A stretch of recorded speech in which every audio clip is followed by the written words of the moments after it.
right now, I guess we can check sports. And if we check sports, I've been a Yankee fan my whole life, and I am a Yankee fan. I'm done with them this year. I just, I'm already waiting for the start of football season. And for the rest of the season, as long as they keep playing well, I'll be rooting for the Mets to get in. The Yankees are just a team that is absolutely lost. I will be absolutely surprised if they keep going like this, if there isn't a managerial change. They need something. They've got a team now that for 3 years in a row won over 100 games a year. All right? And this team right now is just not playing, not performing, not doing anything. They lost last night to the Angels 5-3. Mets, meanwhile, got beat by the Nationals 8-4. The Red Sox got by the Royals 6-5. And that's what we have in baseball. So once again, the Yankees are just so disappointing this year. If you're a fan of a team, I don't get mad when they lose. I get disappointed. Like last year, the New York Giants in football improved. Their attitude improved. Their play improved. They were close to winning a very poor division, even though they had an up and down year. But they showed improvement and they came together as a team. The Yankees are just lost. I just can't understand why or how that can happen with the amount of talent that is on that team. Yeah, they got some problems. But come on, this is a team that won 100 games a year, 3 years in a row. Only reason they didn't win 100 games last year because of the COVID. But anyway, that's enough on the Yankees. It's just, like I said, I'm already on, waiting for football season to start. NBA, yesterday, the Clippers versus the Phoenix Suns. The Clippers defeated the Suns 116-102. That series now is 2-3. The Clippers have won 2, and Phoenix has won 3. Phoenix needs to win just one more game to move on. Meanwhile, over in the East, Milwaukee leads that series 2-1.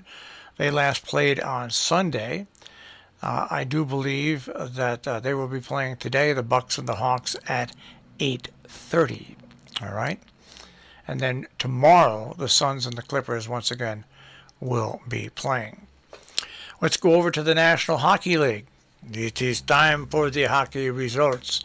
And in yesterday's game, the Montreal Canadiens and Tampa Bay Lightning. Tampa Bay defeated Montreal 5-1. They lead that final series 1-0. 1-0. And Mike Cozzi and I were talking about how it would be nice to see the Montreal Canadiens win. All right. So, I mean, is it going to happen? I don't know.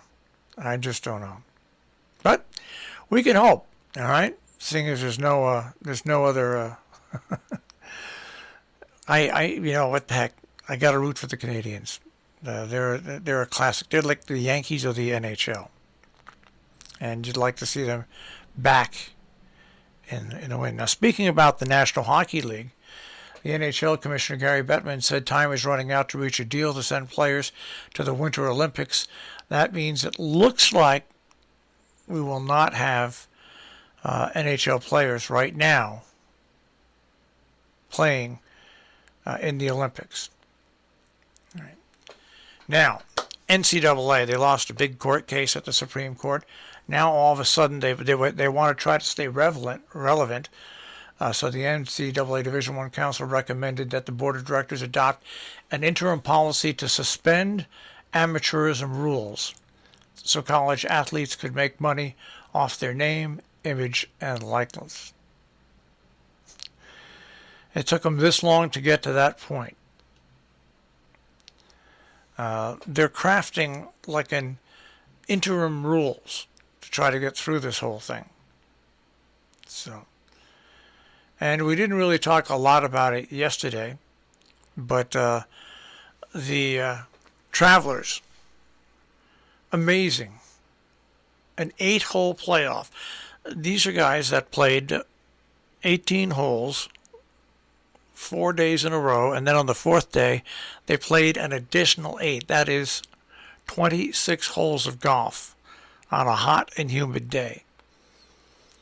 And it took 8 holes when English won that championship. There's always some amazing things that happen at the Travelers, and I remember as the Greater Hartford Open, Sammy Davis Jr.'s Greater Hartford Open, and now the Travelers. It's just a real big-time sporting event, and it's nice to have it here in the Nutmeg State. All right, that is our check on sports this morning here on Robin Hood Radio.